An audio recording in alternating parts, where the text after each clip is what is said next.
ലോകത്തിലെ ഏറ്റവും വലിയ പണ്ഡിതന്മാർക്ക് പോലും ഉത്തരം നൽകാൻ കഴിയാത്ത ഒരു ചോദ്യത്തിന് വെറും സാധാരണക്കാരനായ ഒരാൾ നിമിഷങ്ങൾക്കുള്ളിൽ മറുപടി നൽകിയാലോ?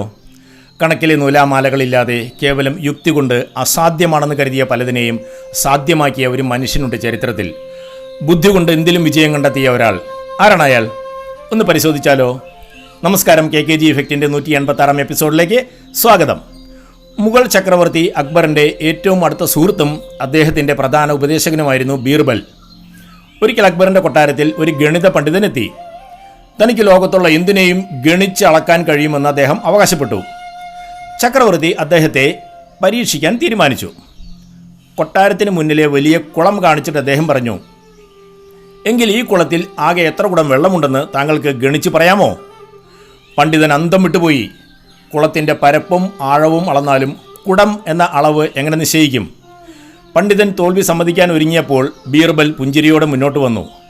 ബീർബൽ പറഞ്ഞു, പ്രഭു, ഇതിന് വലിയ കണക്കിൻ്റെ ആവശ്യമില്ല. ഈ കുളത്തിലാകെ ഒരു കുടം വെള്ളമേ ഉള്ളൂ. ആ കുടം കുളത്തിൻ്റെ അത്രയും വലുതാണെങ്കിൽ, ഇനി കുടം പകുതി വലിപ്പമുള്ളതാണെങ്കിൽ അതിൽ 2 കുടം വെള്ളമുണ്ട്.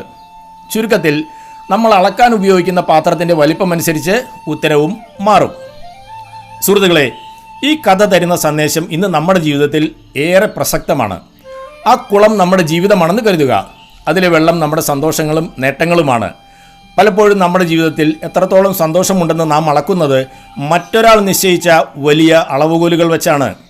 പണത്തിൻ്റെയോ പദവിയുടെയോ വലിയ കുടങ്ങൾ വെച്ച് അളക്കുമ്പോൾ നമ്മുടെ സന്തോഷം വളരെ കുറവാണെന്ന് നമുക്ക് തോന്നിപ്പോകാം. ഓർക്കുക, നമ്മുടെ ജീവിതം അളക്കേണ്ടത് നമ്മുടെ അളവുകോലുകൾ വെച്ചായിരിക്കണം. ചെറിയ കാര്യങ്ങൾ സന്തോഷം കണ്ടെത്താൻ ശീലിച്ചാൽ നമ്മുടെ ജീവിതത്തിൽ എന്നും സന്തോഷം നിറഞ്ഞു കവിയുന്നതായി നമുക്ക് അനുഭവപ്പെടും. അളവുകോലുകൾ മാറ്റൂ, ജീവിതം മനോഹരമാക്കൂ. Bye from KKG.